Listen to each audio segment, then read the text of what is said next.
We are back on the FloTrack podcast. Day 4 recap coming to you from Austin, Texas. I'm Kevin Sully. Joining me from somewhere else in the United States. We don't know. He's at a secret location. He's not good. He has all of his gambling winnings now. It's Gordon Mack. Hello, Gordon. Hey man, how you doing? Did you miss me? How was yesterday's pod? All right. You didn't listen? You didn't listen I, to the I've been on the road, Italian man. Job pod? It was a sensational podcast. It would have been great to have you on that podcast because that men's 100 as well was just such a stunner. It was cool to hear everybody's reaction, but no, it was cool to chat with Serenity. Pod was great. We talked obviously about that stunning men's 100 and all the other action that happened yesterday. The Barshim Tambiri tie world record from Yulimar Rojas. There was a lot going on yesterday, especially when it came to the field events as well too. But today we have two distance finals at the end here, Gordon, and we have Sifan Hassan completing one leg of the Hassanathon here. She is now 11,500 meters complete with 13,000 meters to go, and she picks up her first gold medal. And she does it on a day when she had to run in the morning session as well, too. So this is the only time that she'll have to run two races in one day. The pace was comfortable early on. They went 8:59 through 3K, and Hassan did what Hassan has done throughout her career, which is close really hard, 57 point for that last 400. I didn't think she was even going to attempt to do three events. And now that she has one down and just judging by how she's looked so far, you got to say this is shaping up pretty nicely for Hassan. Yes, it's shaping up pretty nicely. But I would say though, this 1500 that she has coming up, it's definitely going to be the hardest of the three. Looking now, seeing how this 5K unfolded, I do think Kipyegon is going to be incredibly an incredibly tough challenge for her to do. But if she were to pull off the 15, then all that momentum, she's going to be a super lock in my mind for that 10K. I think it's either going to be gold, silver, gold, or gold, gold, gold. So that's what I'm guessing. I think no matter what, she's going to win that 10K based on what we see here in this 5K. Her kick coming off of a prelim, which, we could argue like, oh, double. And I don't think that prelim really took much out of her. It was in the morning. In reality, all she did was ran. She did run a pretty fast last four after she but fell it's on her 400 back. meters. If you run a fast 400 meters at like 9 a.m., how much does that take out of your legs at 10 p.m.? I don't know. If you're Sifan Hassan, apparently not much. You're right. Yeah. If you're Sifan Hassan, not much. Correct. I got to charge my computer. Hold up. Yeah. Well, listen, while you charge your computer, I'll just say this. Each event posed a different challenge when you look at it. So 5,000 was the only one that she had to do with multiple running events on the same day. The 1,500, it has her greatest rival, I think, her greatest individual threat in Kipyegon. And then the 10,000 is at the end. So that's the race that's the longest, but also you have the cumulative toll of all the races that come before it. But there was a lot of talk about Obiri in this race being like a rival for Hassan. And I understand that because she won the 5,000 meter world title in 2019 when Hassan didn't run. But I thought Sagai would have been the greater threat here. She's run 3:53 indoors in a 1,500. So she's got that top level 1,500 speed that someone like Hassan has. And she'd run 14:13 in a 5K. And Hassan put her in the rear. She was undefeated this year. This year. Yeah. And Obiri, she's a gamer, was right there at the end and gets up for silver. All credit to her. But this might be the quote-unquote weaker of the three fields, but none of these races are going to be walkovers for Hassan. Like, she's going against historical greats in all of them. With Kipyegon, you have someone who just ran that 3:51 in Monaco. With Sagai and Obiri, you have people who've run 14 teens, and Sagai's run 3:53. And then in the 10,000, you have Let's Kade, who's the world record holder. So there's triples, which we never see, and then there's this. This is so far beyond anything we've seen before, and it's also I feel pretty confident saying it's going so far beyond anything we're going to see in the near future here, just because the level of competition that she's going to go against to do this is remarkable. There aren't any weak events in the three that she's trying here. I mean, can you think of any great athlete, male or female, in the past 10 to 20 years that could even attempt something like this, assuming this schedule, right? And, Mhm. look back at past 5K, 10K, 1500-meter champions on Yeah. both the men's and women's side. I mean, Mo Farah obviously is the one who's won a bunch of 5 and 10s, but do you think Mo Farah could have ever done a 5, 10, 15 triple? Well, funny enough, I think if you look at the all-time list, Mo Farah's 1500 just on pure times is his best time relative to the world list. But no, there's nobody out there. She stands alone, and in a way, the Doha World Championships was practice for this. We thought that was just an aberration because the schedule was weird. Oh ha ha ha! She does the 15 and the 10. That's a quirky situation, and she gets it done in both those races. And Kipyegon was good in that race, but Kipyegon is better now than she was and have been better previous. So you can chalk it up a little bit to that. But no, that's what makes this so audacious by her is just there's no precedent for it getting done in this era. Um, John Galt from Let's Run posted a thing about it'll be the best achievement in women's distance running, and I was like, well, what about men's distance running too? And obviously, you go back to Emil Zatopek, in the 40s and 50s, and he tripled at the Olympics running 5, 10, and marathon. But just the depth of distance running in the world right now is so much different than it was 70 years ago. It's hard to compare. You could look at other doubles and other singular amazing performances, but what she's going to do, and she's only a third of the way through. Let's be clear. She's still got 2 legs of this thing to go. It looks pretty good. What did you think?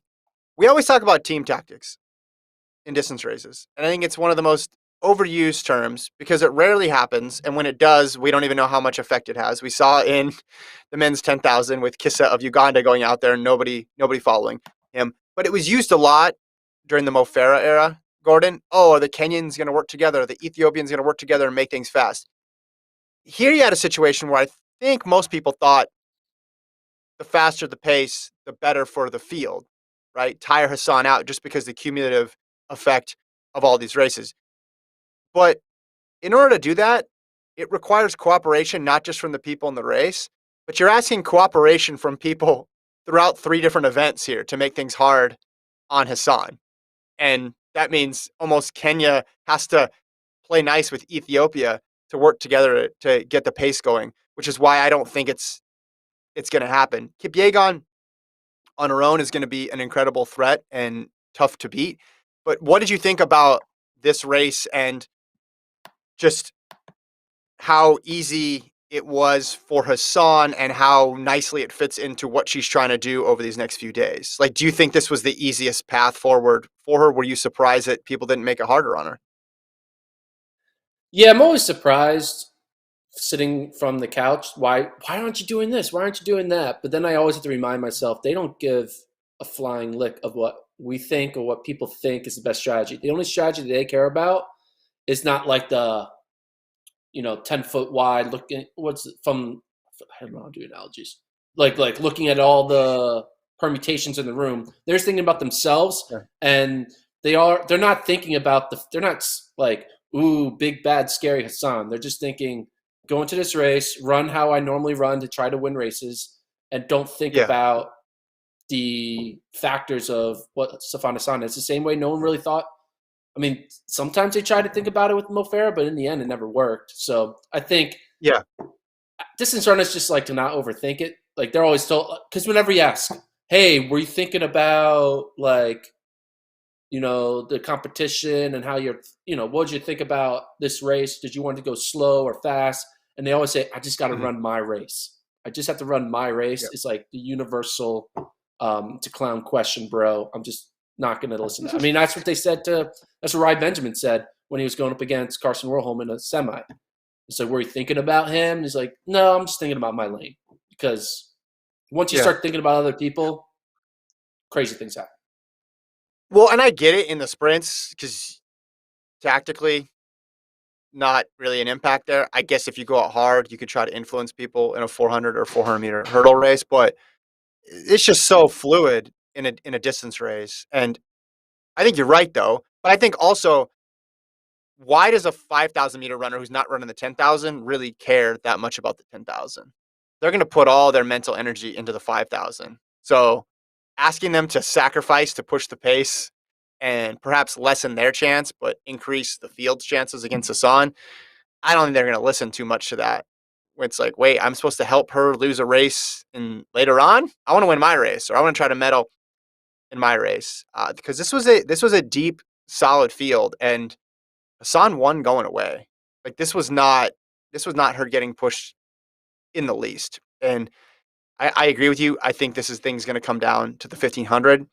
All respect to Gaudet in the 10K, but I think Hassan is a bit more comfortable just controlling that race and knowing that she can close better. This comes down to closing speed, and Kipyegon is somebody who's proven that she can close quicker than Hassan. Nobody else in the world really has consistently done that. I'm about to contradict myself. Got to run my own race. But you think Gaudet is watching all this unfold, seeing her win this 5K, Mhm. fall in a 1500 prelim, come back. She's probably gonna do well in the 1500, and she's like, "All right, I'm just gonna run the world record. That's what I'm gonna do. I'm just gonna run the world record, and there's no Yeah, way yeah. another woman can run world record pace after doing this for an entire week." Now that's me saying That don't run your own race, overthink it, but you have to well, think that like, yeah, yes. Two problems though. That would be the blueprint. Two problems though. Is anybody going to help her and go with her?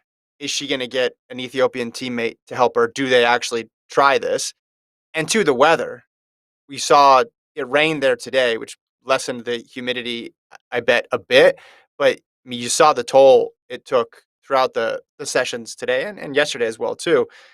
I just think you're putting yourself in a huge disadvantage to do it. And I think so when they get to the start line, Hassan will have run what 13,500 meters already, and Gade will have run zero. But I think if you let Hassan hang around until there's 5K or 3K to go, she's gonna smell blood in the water at that point. And I think she's all that momentum, all that adrenaline of, oh man, I only got one more to go, is gonna be working in her favor. But yeah, you're absolutely right. But I'm just talking about in a singular race, who's someone we've seen not just edge Hassan because Hassan was off her game, but go toe to toe with Hassan and beat her. And that was Kipyegon earlier this year in Monaco. Totally different setup here in the championship, but we've seen Kipyegon do it, and we've seen Kipyegon win global gold. So I think that's still the toughest test. But you're absolutely right. She should do that. Will that happen? It never seems to come to fruition, but we haven't seen someone go for a triple before. it's true. Talk a little bit about the men's steeple. Men's steeple. Men's One of my steeple. many picks that I got right, for the record. Yeah, we'll talk about your We'll get it. picks. We'll talk about your picks at the end. Yeah, I want to save that's its own segment now. All right. El Bakali of Morocco wins. Germa second from Ethiopia. Keegan third for Kenya. Kenya has their streak snapped of 9 straight Olympic. That Travis, I put a tweet and pull that up, just putting Kenya's dominance in context because you say, oh yeah, they won 9 straight. Well, they didn't compete in 80 or 76 because of the boycott. They won in 68. Yeah, not that one. You got to go. There's an even more impressive one. Track Superfan at Track Superfan is the tweet because they didn't compete in 68 or sorry, they won in 68. I think they lost in 64, but they became a country. They started competing as a country in 1963. So of the 11 that have taken place, Kenya's only lost one of them when they've competed. Kenya's only lost one Olympic steeple in which they've competed. Because when you take out the boycotts and you take into account how long the country's been around, um, it's just a staggering run of success here. Here it is. Years Kenya entered the Olympic steeple and didn't win. So remember, 64 is when they started. Benjamin Kogo went out in the heats. Then they won in 68, right? And then I mentioned they had a couple of years where they were out because of boycotts, and then we know that they won 9 in a row until then. So nobody's dominated their event quite like the Kenyans have in the steeple, and it came to an end today, which we could see coming. This was Yeah, not a surprise at all. yeah. El Bakali is like becoming to me one of like the perfect steeplers. He knows how to run like in between the barriers and do that well. He knows how to do a last 300-meter steeple kick, which is hard to do because it requires you accelerating because it's not an all out because you got to slow down for every barrier. And he's been able to get that leg turnover perfectly timed with the accelerate, know when to pull off to get over the barrier, redo it, and you could just tell in that final 300, like he was just. It looked like he was running on a treadmill, like on a airport race walk, where he was just like finding ways to accelerate past these other guys who are still like recalibrating from landing off the barrier to get back into the acceleration phase, and he was already going. So I think that's the key to being a great steepler is really knowing how to accelerate, decelerate for like those final 4 barriers in order to win. And obviously you have to be fit and be like, a 7:30 type 3K runner. And El Bakali got his gold. He's been waiting for it. He's been like kind of building up to doing well in diamond leagues, winning diamond leagues, to now have the moment, and it's his. And I think he's going to be good for a few more years. I don't see him slowing down anytime soon. And then you have Ethiopia becoming emergent in this event, which you say it's a long time coming. Did they just figure out that the steeplechase was here? And maybe part of it was Kenyan dominance was pushing them into other events. Obviously, Ethiopia's been so good in the 5 and the 10, but with Germa and Wale there, and Wale had a stumble towards the end. It looked like they could go 2-3 in this race, but Kenya only gets bronze, and then their second best guy is in 10th. I mean, just a crazy change in that event, right? From one Olympic cycle to the next. Which brings me to another thing, which is just crazy to show you how much things change in track and field. US gets their first gold tonight. And you're like, oh, must have been, did they do the hundreds tonight? If you were watching from afar? No, women's discus. Women's discus was the first US gold. We've had the mixed gender 4x4. We've had both hundreds, had a long jump, had a high jump, had high hurdles for the women, all sorts of events that the U.S. has won gold or has the potential to win gold in. But it's Valerie Allman in the women's discus that brings the United States their first gold medal. This is a bit of a wild competition, Gordon. Every field event has had some dramatic twists and turns in it. She throws 68.98 in that first round. Then it starts raining. People are sliding all over the ring. Some guy goes out there with the towel to try to dry it in the middle of a rainstorm, which is basically you might as well just had to roll the paper towels out there trying to wipe it up. It wasn't working. They postponed the competition. They bring it back. They give people the throws back that they missed when they were sliding around in there. But it doesn't matter. Almond's throw still holds up. Germany's Pudens gets silver. Perez gets the bronze for Cuba. Sandra Perkovic, one of the all-time greats in the event, only finishes in 4th. So it is Almond getting the Americans' first gold medal. And Almond was the heavy favorite. She didn't have the best mark in the world. An actual college kid had that. Van Klieken of Netherlands, who I think went to Arizona State. Yep. But she got eliminated in the qualification. So she was the top seed coming in. But she's also been the most dominant seed. She'd been consistently throwing in the high 60s, low 70s, multiple times leading into the competition. So you would argue that Perez and Perkovic were probably the only two that could unseat Allman. but Allman had just shown so much.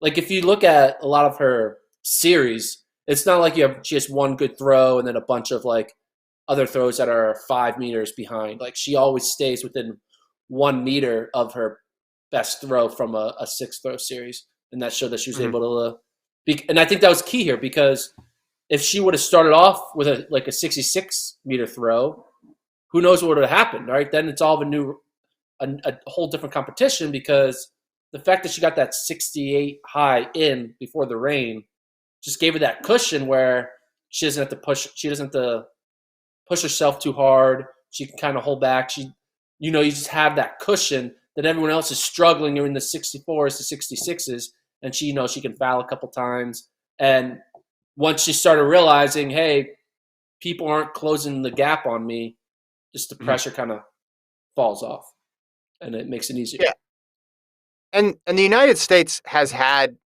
a gold medalist recently. Stephanie Brown Trafton won in '08, so it's not like it's never happened before.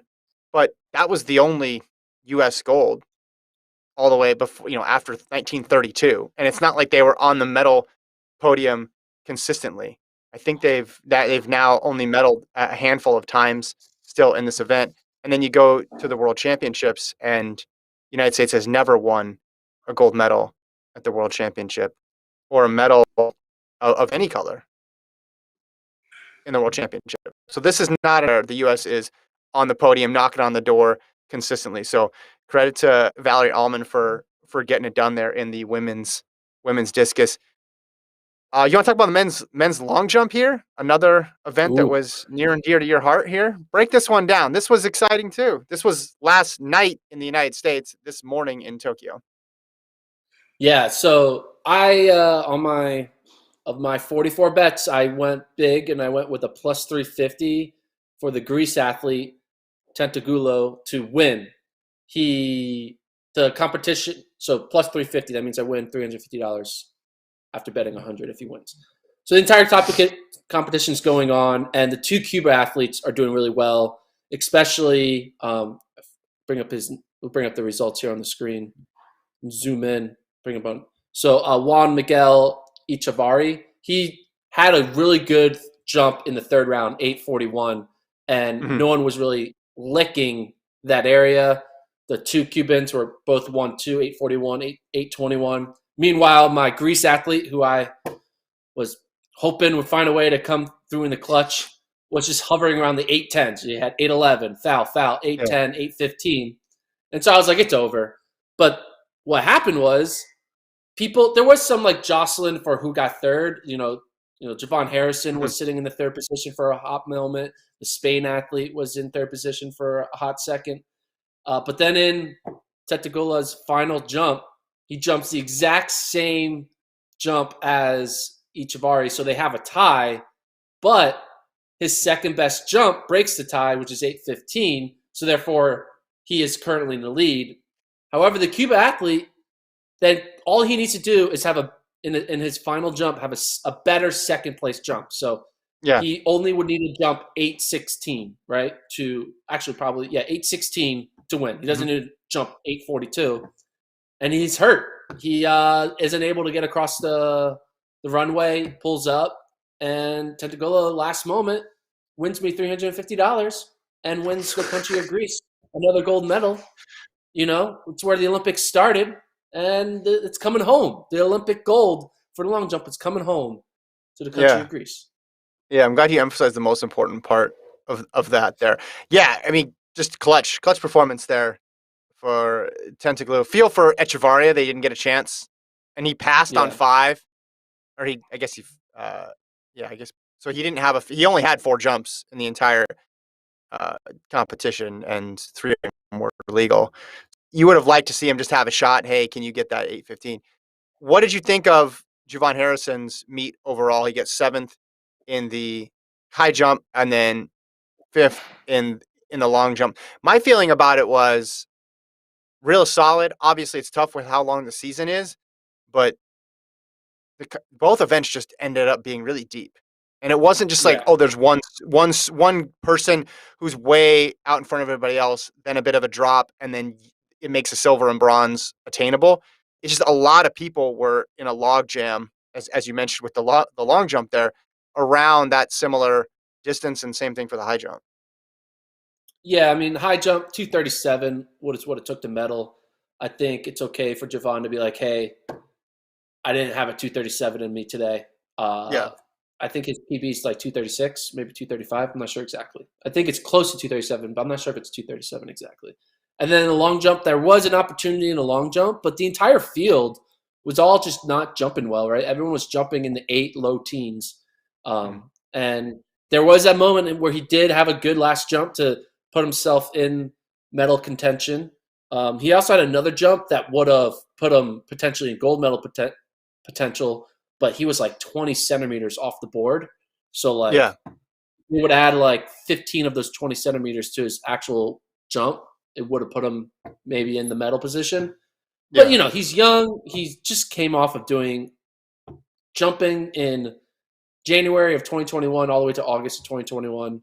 Long Mhm. season, young kid. He's gonna be fine. You need to do this. You need to have a championship like this to kind of set yourself up for going for medals in your next 3 to 4 to 5 global championships. Not everyone Yeah. wins gold in year one or wins Yeah. medal in year one. Well, and especially when he's doing this double that's Yeah. rarely contested. It has made me think, just to take a step back, we'll talk about the women's high hurdles here in a second, the other final, but these championships have all been about breaking the mold in a way. So you have Curly and Sharika Jackson switch from the 400 to the short sprints. You have Hassan just completely throwing caution into the wind and going for this triple. You have someone like Harrison, who all year has done this unconventional double that we haven't seen. It makes me think, if and even you go back a bit, a thing Mo doing 4 and 8. Now you can say, okay, Yeah. these are just transformational athletes that we're never going to see again, but they're also serving as models for other people, either who are younger and competing right now, or who are just on the rise in general, of like, hey, why don't I take a shot at that? Because then it becomes a model to work off of, and if they're successful doing it, then you have people trying to replicate that same thing. And I like it, because sometimes the gambles pay off, but sometimes they don't. But at least you're going for it. And with someone like Javon Harrison, if he ever gets this double down, it's just gonna, well, first of all, two golds are better than one, but two different disciplines here is fascinating. And then for Curly and Jackson, it obviously paid off with medals. And Hassan, it's just cool to see someone continually try to challenge themselves. Oh, I've already done 2 golds. What's next? 3. There's a limit to it at a certain point, but it's just it's cool. It's cool to do, and it's cool to see um, them just continually add challenge on top of challenge. Yeah. And All right. we even maybe there's more in the horizon, right? Michael Norman, saw him run the 100. Um, Yeah. we've seen this Jacobs Jacobs Italian. He was a long jumper, right? Now he's Yeah. winning the 100 gold. Like we're gonna see more and Mhm. more. I think um, it's exciting. I think we might start seeing some 8:15s maybe. I know Clay Yeah. Murphy dabbled in that and then Mhm. immediately regretted it. But maybe if he comes out here and wins the 8, maybe he gets more excited and he starts redabbling in an 8:15 double. You said 2022 is going to be the year of the Mhm. double because they literally are making every possible double easy to do, like perfect, right? With 1, 2, 2, 4, 4, 8, 8, 15, 15, 5, 5, 10. So Yeah. it's exciting. Yeah. High hurdles. Jasmine Camacho Quinn completes her terrific season with a gold medal. 12:37 is the winning time. Kenny Harrison second, 12:52. Megan Tapper of Jamaica, 12:57. So Camacho Quinn finishes the year 5 times, or finishes her Olympic run. She's still got more meets to run. 5 times under 12:40 so far this year. Nobody else even broke it once. And you say, oh, yeah, the best person wins. That's predictable. But how many times have we seen just in these first few days that doesn't always happen? So Camacho Quinn gets the victory. She's been good wherever she's raced. Basically, the stakes and the stage doesn't matter. She's just been so consistent, knocking on the door. You can see the rest of the top eight there on your screen. Gabby Cunningham of the U.S. Finished seventh. They got two through to the final. Yeah, Kenny Harrison, back-to-back silvers. She clearly has. We talked. I mean, I don't know how many times we got to bring up 2016 to her. She always has to answer that in her interview. How did it feel coming off of breaking a world record, not being on the Olympics, and all that stuff? But she has found a way to now consistently put herself in the medal hunt and actually achieve a medal. She just happened to lose to a Camacho Quinn who's in the peak prime of her career. Mm-hmm. But you know, you're not going to win them all. But hey, 2 silvers is better than 0 medals. So, Mm-hmm. but yeah, Yeah, and I Jasmine think Camacho Quinn. I think okay, Camacho Quinn world record. Like, do you think we're going to see that? And maybe like a Diamond League final or something so. this year? I think we We got a might. lot of we got a lot of meets left, Gordon. I don't know if you've looked at the schedule, but we have quite a few meets after the Olympics. She's going to take some swings at it, and I think she should. 12:26. Now I know headwinds don't matter as much in the hurdles, and tailwinds don't help as much because you get pushed in the hurdles. But minus point two, maybe she could get a little bit of a boost. Ride that through. The track is obviously very quick, so I don't think it's uh, like I wouldn't put the chances at 90% or even 75%. But she's going to be in a lot of races with high caliber fields and races where on tracks where there's been fast performances. If they, I don't know if they have it at the pre-classic, but that might be a stage for her. So, she's only 6/100ths off of it. Here's the thing too. What's interesting, a lot of times those fast times, semis to finals, every single round, we talked about this yesterday in the pod, every single round of the women's hurdles was separated by a day, which so that means basically all of Camacho Quinn's fast times this year have come on just 1 day performances. So it's One not like she day, yeah, needs, yeah, she doesn't. Some people need, I was going to use Grant a Holloway as an semi. example, but he usually goes fast in the semi and then fast in the final. And in the trials, he actually went faster in the semi than in the final. So maybe it's not the perfect example. But yeah, she doesn't really need the rounds or the semis to get going. Like she can do it on her own. One race setup in the Diamond League. I think it's definitely possible. It's going to be tough just to replicate the fast conditions of the track, but 6/100ths. What do you think? I think she can do it. And I think if she doesn't do it this year, I can see her doing it in 2022. She's young Mm-hmm. still. I think she has a perfect opportunity. There's Mm-hmm. less pressure now, too, in a way. Like, she already can Yeah. be an Olympic gold medalist. Like, what else do you need to add to that? Right. So there's not as much like overthinking the competition. It's like, hey, go out there and just see how far you can go. If you fail, who cares? You're the Olympic gold Yeah. medals. You're the best in the world. So you could argue that's the reason why Kenny Harrison broke the world record. She's like, I'm not Mm-hmm. going to the Olympics, so who Yeah. cares if I fail? No one's going to care if I go out there Mm-hmm. and not run a world record. So you never know. Yeah. Just completely throw caution in the wind. She's 24, so got a bright future next few years with all those global championships. I think she's going to be looked at as the favorite after her season. Again, this was not a one race gold medal surprise. This was a season that just built on itself, brick by brick, right? This was an accumulation of a series of terrific performances for uh, Camacho Quinn. So first ever, what's to say, the first medal for Puerto Rico at these Olympics and the first ever track and field gold medal for Puerto Rico. No doubt there. Celebrating down there. Shall we go to some prelims now, Gordon?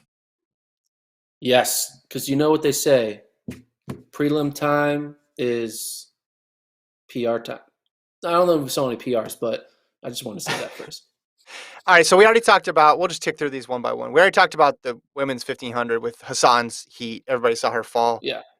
went on her All three back. Americans And got then, through, which is great. yeah, all three Americans got through. Faith Kipyegon got through. I don't think we need to spend a ton of time on that one.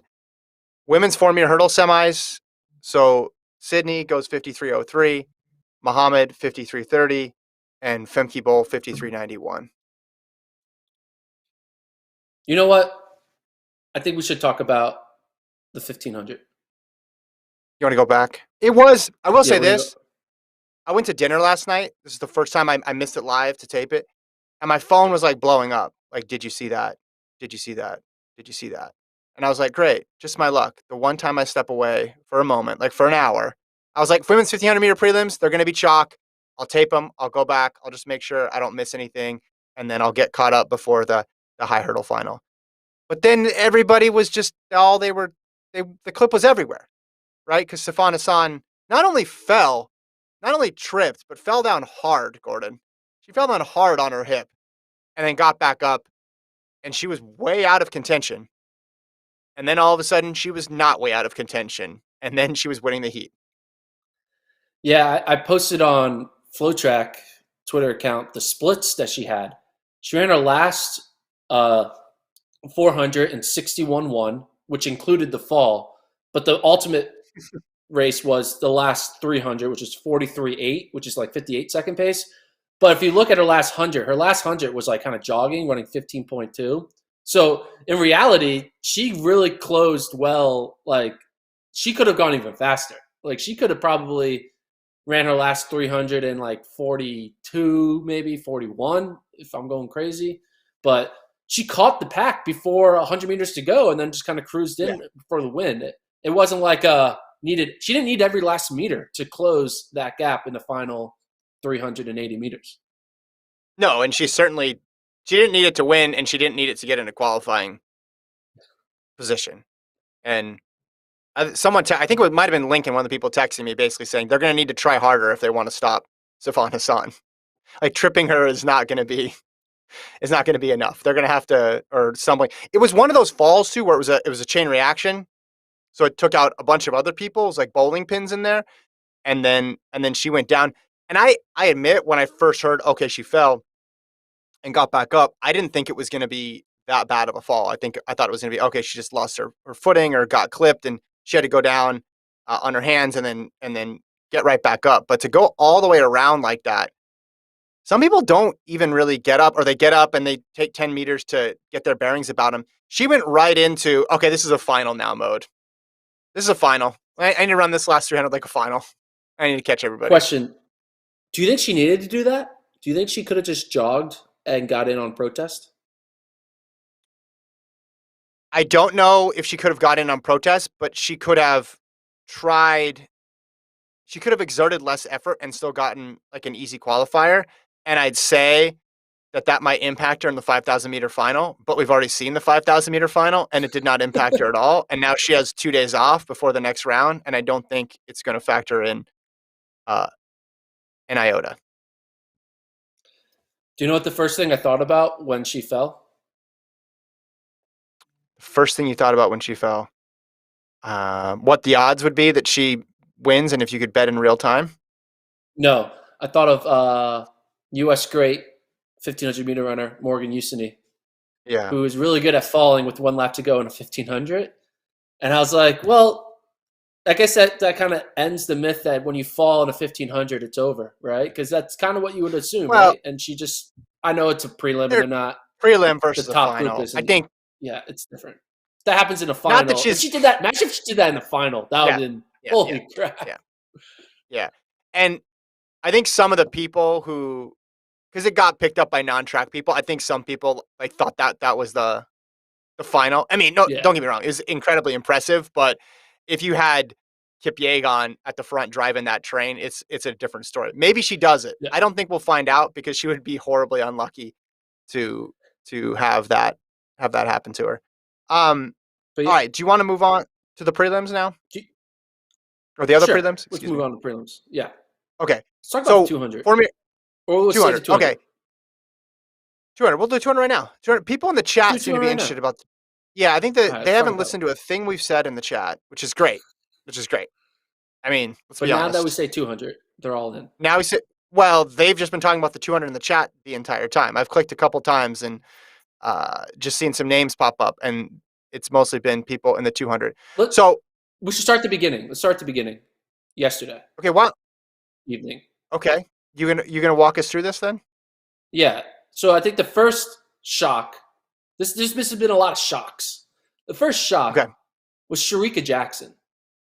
Sharika Jackson, I think, was on pace to be a medalist, fourth place at worst, and she gets knocked out in the first round. And it was purely because she just got too confident and was trying to run as slow as possible. You could see that all the Jamaicans were trying to run that first round as slow as humanly possible. And Sharika Jackson just ended up getting beat by 0.005 seconds, had the same time, 23:26, with the Italian athlete. And she doesn't Mhm. get in because the heat that she was in was slow.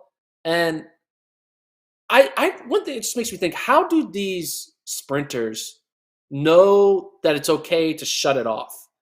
You're going so fast. I just feel like it's easy to tell to shut it off in like a 5K or 1500 because you can look around, everyone's, top six. But when you're in your own lane, you don't know who's coming flying by and the other side of the track. And that's what happened to Mhm. Sharika. She thought she was fine, and on the opposite side of the track, the Italian athlete nipped her.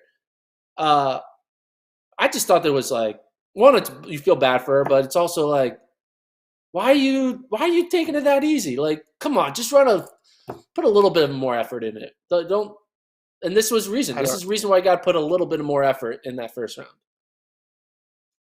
I don't. To me, it almost looked like she was just cruising to cruise. Cause she had to have known. It wasn't like she was ahead and then a bunch of people passed her in the last couple strides. Like she knew what position she was in, and it was very clear she was just completely jogging there. So I don't know if anybody asked her about it afterwards, but I don't know. I get what you're saying, and I know people have commented this on shutting it down early, but it just looked like she was going through the whole thing like a practice rep, basically, which makes me wonder if she wanted to even advance. That's all I'm No, I saying. think she did because the other Jamaicans were doing practice runs, like Thompson I Hurrah, know, who right? And today she runs qualified. 21:6. But yesterday she was not looking like a 21. She looked like Sharika Jackson out there, but just happened to be in a better position No, because she wasn't running 23:2. She because was she running, ran faster. She ran faster because she was trying harder. I mean, that was pretty yeah. clear, right? But I mean, she was there's putting an effort that looked similar to what Sharika was doing, in my opinion. she was, I think, until the last 50 or so, and then she got herself in good position. I mean, she could turn around and she could see people. She was aware. Fraser Price obviously ran solid. Yeah, that was a big surprise. So she's out, but So, everybody so else deep, yes, advanced yeah. out of So we that now first have round. lost. We've lost Blessing Okabare to HGH. We've lost Dina Asher Smith to injury, and now we lost Sharika Jackson to dumbfoundedness of the first round. Now, time for the semis, which happened this morning. Look, I'm like, oh no, wait, no, one more thing happened yesterday, which kind of connects to what happened today, dude. Christine Momba. I said her name wrong. Christine Mboma. Mboma. How do I Hmm. say her last name? Yeah, I think it's Mboma. Mboma. Dude, this is exciting. She is running in the face of World Athletics and their stupid ass DSD rule, where it's like, yeah, this is a problem, but only here, where Castlevania is really good. It's not a problem anywhere else because we actually don't know the actual reality of the problem. So we're just gonna pretend that the science told us 400 to 1500, and now they're like, all right, so these Nambia athletes couldn't compete in the 400 Namibia. after running 48. Nambia, I'm not even Namibia. gonna say words in it. NAM country. I'm not even gonna say. I'm really bad Namibia. at You the can English do it. language. You can do it. Namibia. Namibia, Namibia. Namibia. There you go. Yeah. Okay, that country Go ahead. had really good 400-meter runners running 48 seconds, 49 seconds. Gets screwed over and puts us in a 200, and we should have seen this coming because we had a viral 200-meter clip a few weeks back. Travis should pull it up on YouTube, where we probably saw the greatest 200-meter kick of all time. Hmm. How Yeah. many views does that have 100%. on YouTube? It's 1.1 million views. Let's watch this together. Let's watch back this greatest 200-meter kick. And this was showing what we're now seeing on the Olympic stage. So look in lane. She's the fifth lane or sixth lane. Lane 5. She's You'll in like see dead her. last. You'll see her. Wait for it. And go. Here she comes. Oh, she's coming. It's happening. It's happening. It's happening. Almost and she stumbled there. wins. Almost stumbled, runs. Oh, so the time here, 22.6, not that impressive. But now she's doing that against people like Gabrielle Thomas twice, and Mhm. now running 21 seconds, not 22.6. And this has been the most incredible revelation happening in this 200 is the emergence of Christine.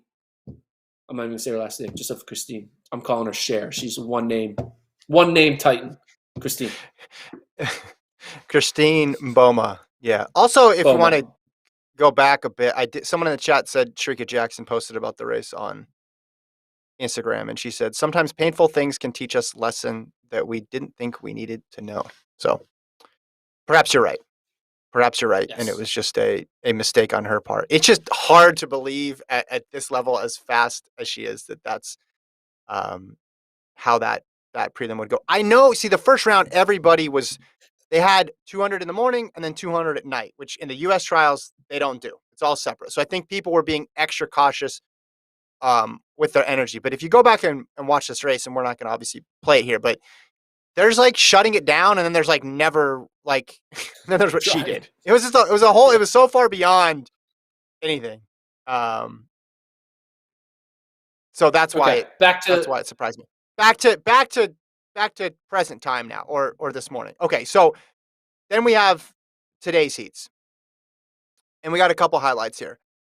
So Thompson Hurrah, speaking of, she shut it down. Now she shut it down, but she ran 180-ish, 175-ish, and she equaled that crazy time from the Beijing World Championships. She equaled the time that put her sixth all time, 21:66. So you're looking at that, you're looking at what she did in the 100, you're thinking she's going to put something out there that's an all-time mark in the final. I know we say the world record's out of reach because that's just what we've been conditioned to think, but so I mean 21:34 is crazy, but could she go 21:4? Could she go 21:5?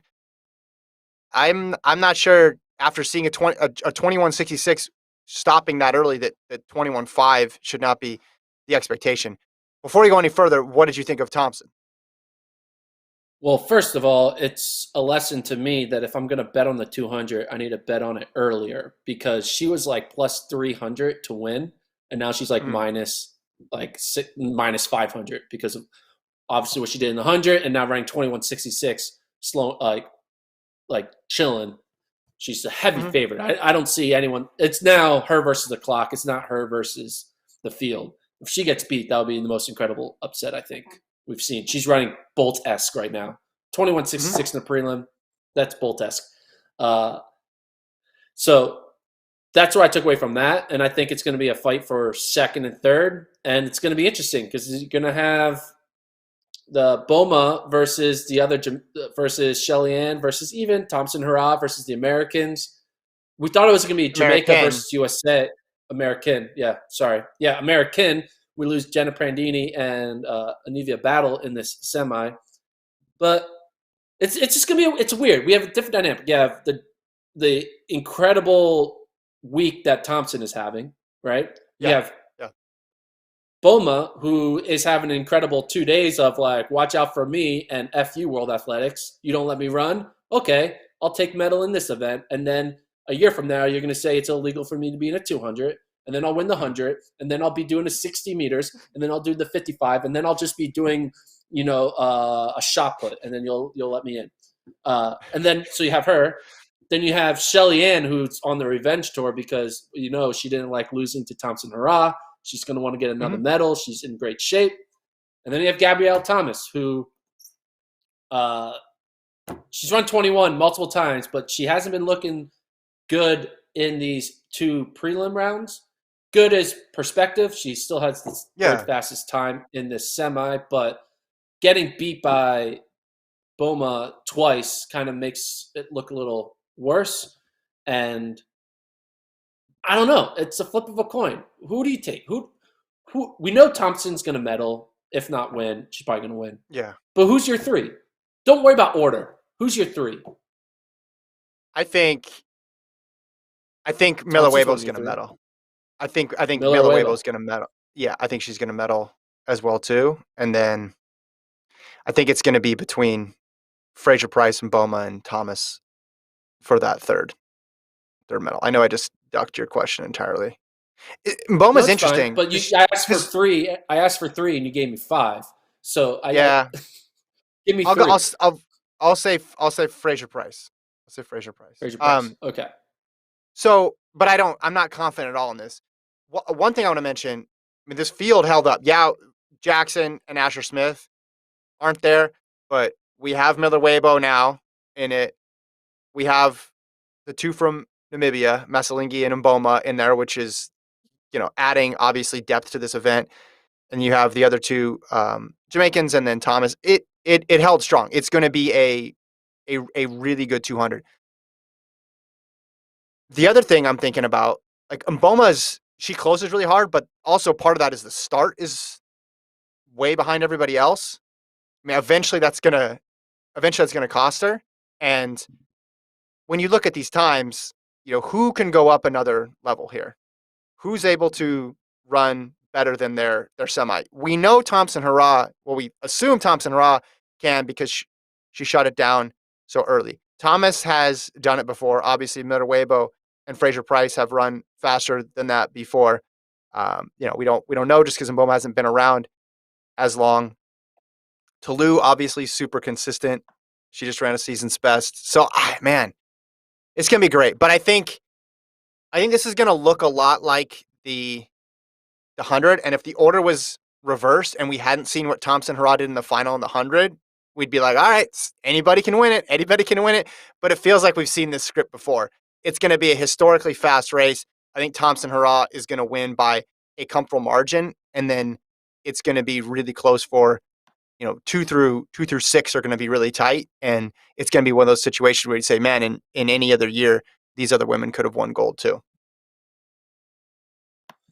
Yeah, this is probably the one event I'm least looking forward to betting on because Yeah. you just don't know, right? And betting on Thompson Hurrah to win is just not worth the money because she's going to win and you won't get good odds on that. But Shelly Ann, I feel like is going to medal. I agree with you there. I don't know. Miller Weibo didn't look too good in her heat. She lost to Toulouse in her heat.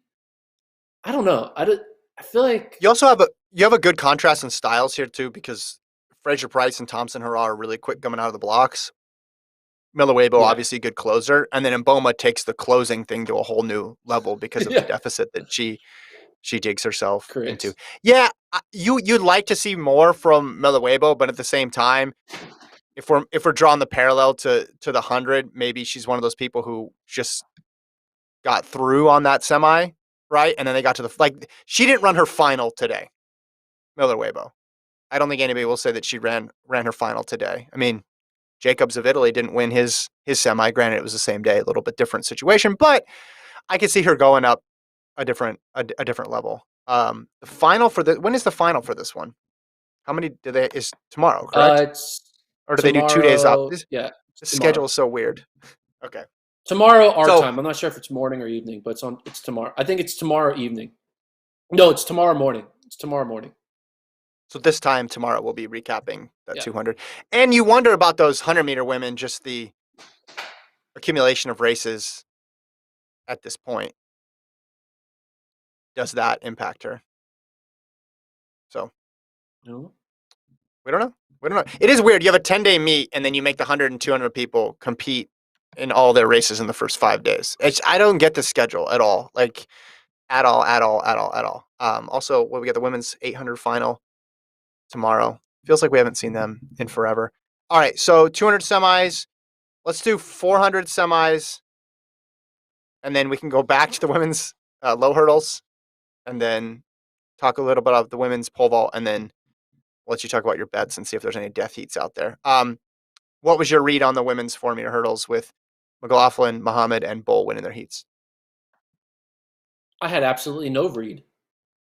I was just I'm just waiting. I'm just waiting for the big three to. I'm now putting Femke Bolt in the big three with Muhammad and Mm. McLaughlin. I'm just waiting for the final. It's a how many people were in this field? 45 probably, maybe more. Hmm. How many people were in it? 40 something.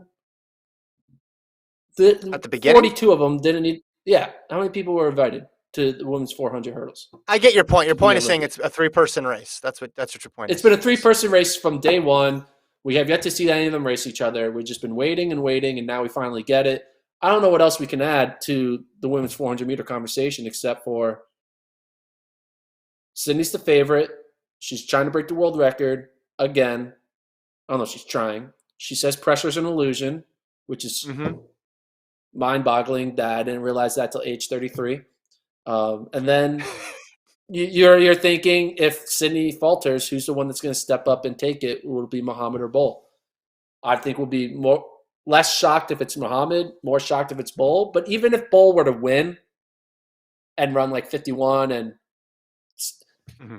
and Sydney and Muhammad get second and third in any order, we at the end of the day will be like, yeah, well, Bull's good. Like she Yeah. just timed her big breakout race for the Olympic final.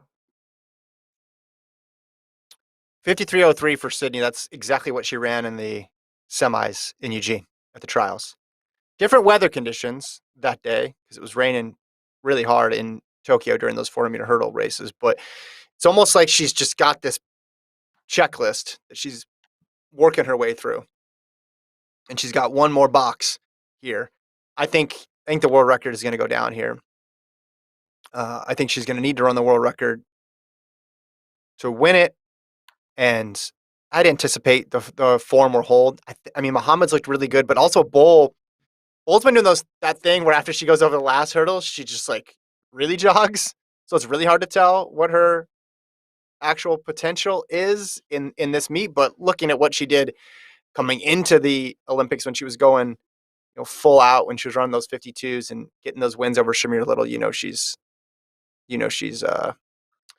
sharp, sharp, sharp, sharp, sharp. So What place do you think we could get Delilah, Sydney, Femke Bowl, and Shamir Little to get their own lane in a 4x4, but their lane has hurdles? mhm, Do you think that mhm. 4x4, where they actually have to run 400 hurdles, 4x400 meter hurdles, do you think that could beat? How many countries would lose to a 4x400 meter hurdle relay of Delilah, Sydney, Femke Bowl, and Shamir Little? You're gonna I need a think a lot lot of of countries lanes. would lose. No one's gonna be able to Well, you're still run the on the same. track with them.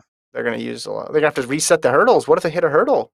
Gotta You gotta have some hire integrity. 10 employees. You hire 10 employees to move the hurdle after every rep back. That'll be fun to watch. You would totally watch that. Watching the All-Star 400-meter hurdle, Big Four, and see them race like a country or a college or something like that in a 4x4. That'd be fun. Or just no, even better, race like four like professional basketball players or something like that. Or like just Mhm. like male athletes who aren't Well, I, really I can tell you who how that probably would can go. run like. That wouldn't go well for them. Well, no, I mean, Oh man. I'm sure there's some athletes out there, male athletes who only can run like 52 seconds. I'm sure, Mhm. who are like legit. Like Tom Brady can't break 50. Tom Brady probably runs like a 54. What? No, Yeah. somebody can't break 60 in a flat Okay. 400 or hurdles. Yeah. Flat 400. Well, in Flat either he 400. can't. He can't. He can't break 60. Have you Yeah. seen him move in the pocket? Can't break it Yeah. probably for like a 300. All right, let's keep going. Okay, men's 400 hurdle semis. Big story here was Karani James breaking 44 seconds, first time since 2017. Looked like a You said throwback hurdles, but performance. Sorry, yeah, flat 400 meter 400. Yeah. semis, flat 400 semis. Karani James, 43.88, first sub 44 since 2017. Throwback performance there. His heat was fast. Zambrano of Colombia ran 43.93 just behind him. Those were the only two guys under 44 in their heat. Michael Cherry won heat two. Stephen Gardner, Michael Norman go 1-2 in the last heat, and Wade Van Niekerk is out. Your thoughts? Well, the Wade Van Niekerk being out, we know this podcast draws a lot of South African fans who hated Lincoln for his "it's over for Van Niekerk." Are they going to send an apology to Lincoln in the mail? He lives in Taylor, Texas. He's neighbors with Fred Curley. You can send both apology letters to the anti 100-meter Fred Curley decision and the anti Lincoln for not believing in Wade Van Niekerk being at the top of the game in the globe. But yeah, I mean, Vandeker just clearly isn't. He's not back to consistent low 44 shape the way all these other younger guys are. So Mhm. it makes sense when you really look at it. Like what you did, all the greatness that you did in 2016 and 2017 doesn't just automatically come back in 2021 when you're dealing with the injuries you're dealing with. So, still a valiant effort. I think maybe he needs another year, and maybe he can find a way to make the final in 2022. Mhm. I am I am concerned about Michael Norman. I don't think he's the favorite anymore. I don't. He hasn't looked good in both heats, the first round and the second round. He doesn't look Mhm. like I'm ready to run 43-8 to win it. Like the person who's running the way we thought Michael Norman would run for America is Michael Cherry. Like we're choosing the wrong Michael here for the U.S. favorite because Cherry has been cruise control in both the first round and the semis. Um, and I think Michael Cherry is basically the USA's only hope for gold. But gold, I feel like, is really falling out of the grips for potential American to win. Stephen Gardner's running incredibly well. He's jogging while running fast. And Mhm. obviously, the emergence of Karani James back with the 43s and Zambrano with his 43. Yeah. I could see a situation where no American podiums, and I can see a situation where Michael Cherry is the only one who podiums. Well, I And think I'm starting to believe that Michael Norman's not going to medal, this thing which is got wild. deep in a hurry. This thing got. I had Yeah, talked about Zambrano and how he was under the radar, despite being a medalist in Doha. He's clearly come into play. You have the emergence of James, which is a surprise. I mean, he was back in Doha. He was solid, but he wasn't at this level. And 400-meter race is something for the young guys. So to do it yeah, as well as he's done it for this long, you can't take that for granted. I think Gardner's been. I agree. Cherry's been impressive, more impressive than Norman, but Gardner's been running like a favorite most too. I think impressive. Yeah, yeah, I think that's the best 400 ever in a t-shirt. What he did today, and it wasn't even one of those like tight fitting t-shirts. Like it was like a loose t-shirt. I was impressed by his level of casual out there. Even the bib was kind of off to the side. It was well done by Gardner. But I think I share your concern because you keep waiting for Norman, and when you watch heats, you can talk yourself really into anything. This is what I realized. Oh, they got first. Clearly the favorite. Oh, they got second in that heat. That's exactly where they want to be. They're not expending any extra energy. Oh, they got in on time. Well, that'll come back to help them later on. You had you have what? How many days until the final now? Like 2 days until the final. So this wasn't a situation of budgeting energy, and it's not like he's never run a 400 and then a 4x4 and gone all out in both, or doubled up in some other race in college. He has experience doing that. So I just wonder, hey, what are you holding it for? And you could tell he wasn't completely going to the well, but he's so relaxed and so composed. But then there's also a part of you where you're thinking he wanted to take it easier this year. He wanted to be methodical. And if he runs 43.6 in the final, no one's going to be surprised by it. But you're right. Where's the evidence this year? The trials was great. It's still above 44, wasn't a dominant performance. But where's the evidence over the last couple of years that he's going to be a gold medalist? A lot of other guys now have better cases yeah. that they've surpassed him because someone like Zambrano and someone like James, we have more recent evidence of them just being able to pop that sort of time out there. So I'm with you, and it's a bit of a surprise because going into the year I thought, okay, he'll be able to handle this field. And if you said, okay, best time in the world going into the Olympics was going to be 43.85, you'd say, okay, that was Michael Norman's time, and it turns out it wasn't. And the other Yeah, two you 40 look at sub 44s this year are Karani James and Zambrano. It's surprising. yeah, it's just that the Zambrano, James, and Gardner just have chosen to like not put their have been waiting timing their seasons the best, right? You see all these Americans before these three marks by Zambrano, James, and Garner, it was all USA, right? Ross from Eugene, Hmm. Norman, Noah Williams, who's on the team, Michael Cherry, Noah Williams, Michael Cherry, Michael Norman. It was all USA. You know what's aging like milk is the FloTrack top 10 400-meter rankings for the world. Travis, you want to bring those up? The FloTrack rankings? Aging like milk. I like that. They're Let's not bring good. let's bring up what they're not good right now. Let's bring up One the of Gordon 400 men. highlighting his own failure here. Oh yeah, that's rough. Well, They're just like they're U.S. bias, right? You just if you remove America, then they're aging like fine wine, right? Gardner, Zambrano, James. Then it's like the best rankings, and McWalla 7th.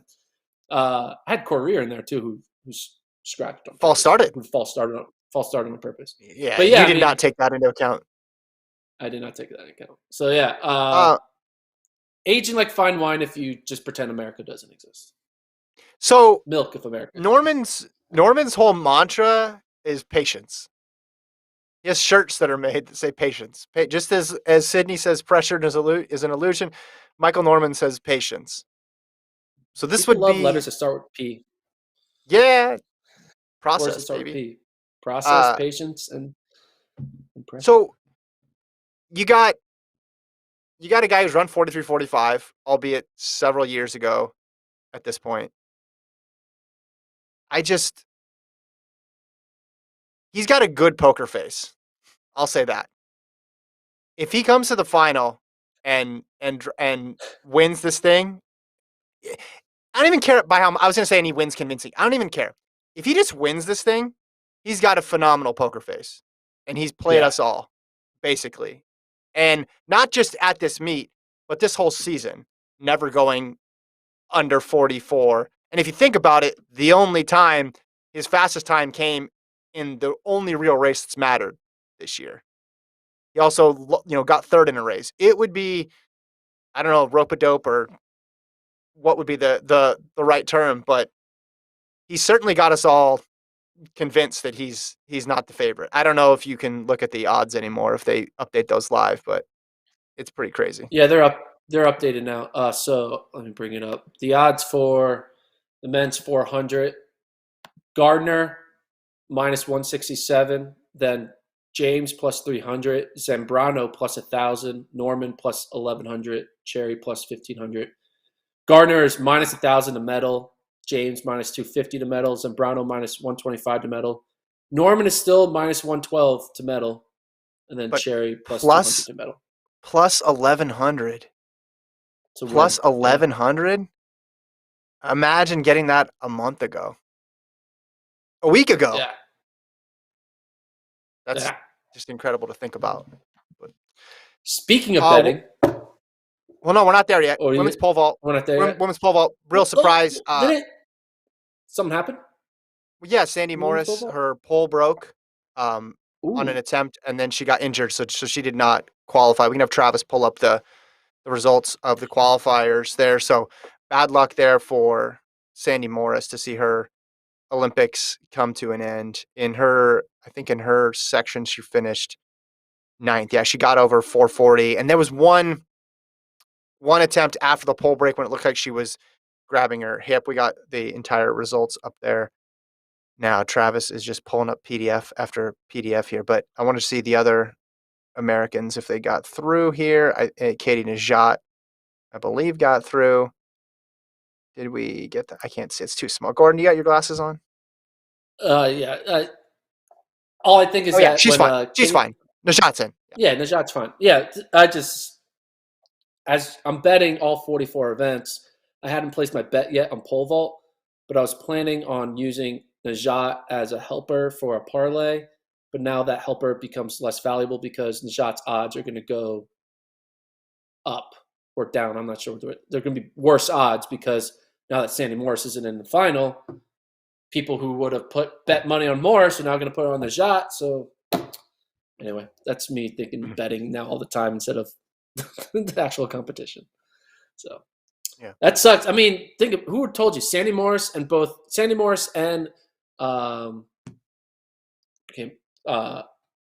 my God, how did I forget his name? Sam Kendricks. Yeah. Both not in the Olympic pole vault final. It's wild. One for the injury there, and the other one for COVID. It's just wild. Yeah. Yeah, unpredictable. Trey Hardy said Sandy's in terrible pain here, being attended to in the front bun. Her games are over almost before they started. The reigning Olympic silver medalist. Hashtag athletics. Trey Hardy using hashtag athletics, not instead of hashtag track and field. That's interesting. Mm, No one calls it athletics in America. We call it track and field. We use athletic. Okay. inches. We don't use meters. Okay, sorry. I still use meters. I go. I'm the I still rare use track meters. and field, and then meters. That's the hill I've chosen Yeah, that's how I am too. Yeah. to die on. All right.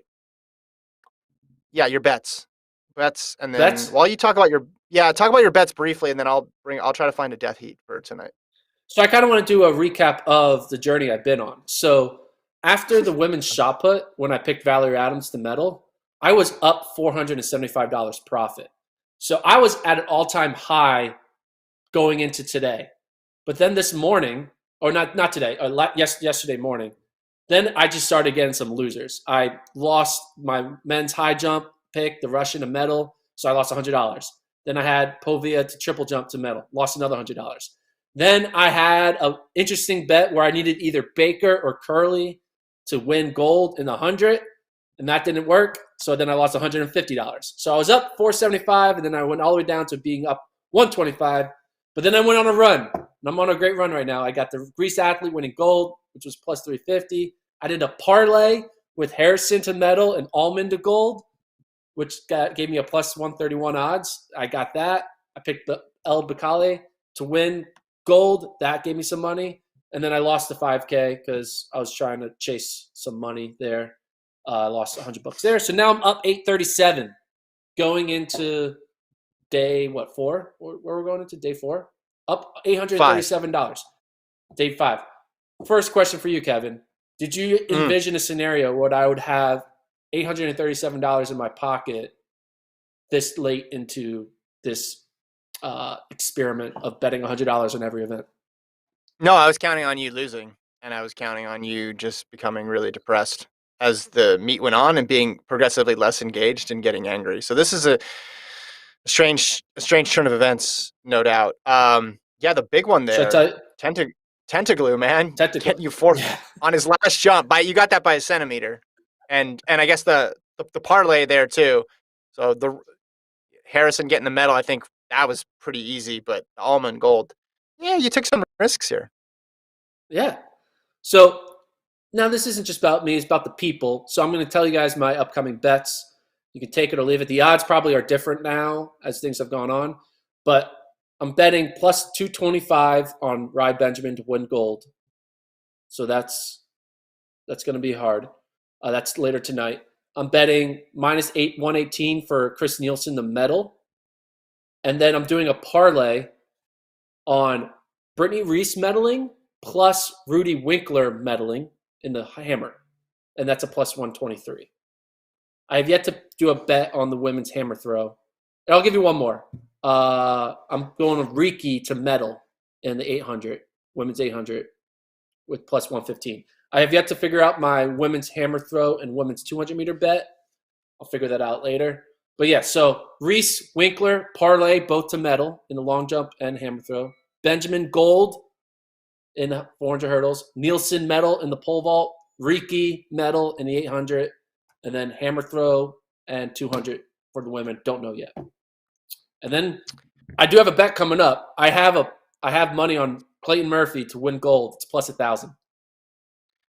Okay. So I'm excited. Here's what's the smallest amount you can bet in the system that you use? $100. However, That's the smallest. No, I mean I not guess you 50, personally. 50. Okay. What do you mean? You can bet Listen, as little money as you want. You can bet $2 on anything.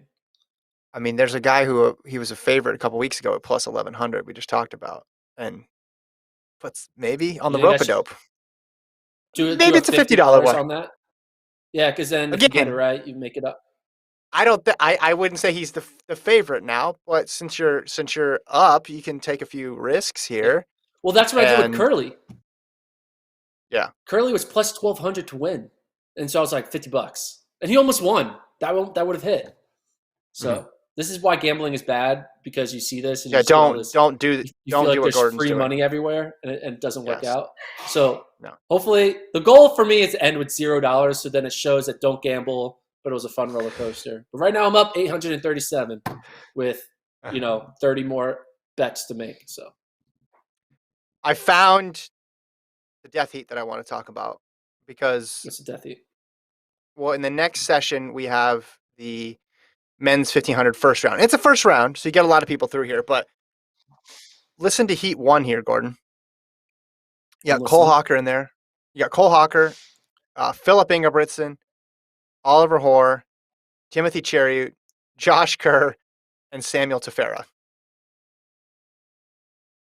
That's a pretty First death six, heat. first six plus the next six fastest. So it may not end up knocking anybody out, but that is a pretty loaded heat when you talk about Is it Cheruiyot at heat the one? top. Yeah, Cheruiyot. Then you got Kerr Ooh, and Hoare, and then Philip Ingebrigtsen and Cole Hawker. So there's going to be a desire there to keep the pace moving because it is Heat 1 and they don't know what they need to and Chariot's in beat. it. Yeah, How Heat does 2. how does Chariot run prelims? Does he go? Is he like a sit and kick guy in the prelims the way he isn't in the final? Because final it's I going to mean, be fast, but yeah. I don't think he's going to go out and run. I don't think he's going to go out and run like 54 for the first lap per se, but I also don't. It's not going to be like a 63. I don't think. I think you find something in the middle here. So Heat. Let me go through the other heats though. Heat 2 has Lewandowski, Centro, Abel Kipsang, Jai Edwards, Jake Whiteman, and then Heat 3 has, let's see, highlighting. Well, El Bakali's coming back after the steeple and doubling. Ingebrigtsen, Suleiman, Mosagala, Jake Hayward, Samatwo, Nagus, among others. So I think yeah, heat number that's a one earns the heat title of one. Death Heat. Yeah. And then I also heard that heat 2 of the 5K is pretty good. Heat Let's 2 go of to the 5K. 5K. Let me pull But that the one up. 5K Is heats that? already. It's Yeah, we're already exciting. there. We're already thinking about heat 2 of 5K. So Well, McDonald, that's he's good. Grijalva, welcome to the Olympics. That's awesome. mhm. Um, Justin Knight. Oh, it's like college, it's NCAA season. Oh, okay. Katir, Chalimo, ooh, Fisher, Cheptegei, oh, Tiernan. So yeah, Fisher, Chalimo, Kiplimo, Cheptegei, Katir, and then McDonald and Knight. The two Ugandans, the two best Americans, and then also Katir, who Mohamed Katir, for those who don't know, is having an incredible season for Mhm. Spain. And then throw in the other like strong guys like Justin Knight and Morgan McDonald. This is gonna be baptism by fire for Luis Grijalva. I know that. Yeah, this is gonna be wild. And it's what? How do they do? Top six? Is it that same thing? Top six, and then next maybe it's top For five, and next 5K. five. Top five. Man, Yeah. I don't know what's gonna happen here. So we We got, might see some carnage. yeah.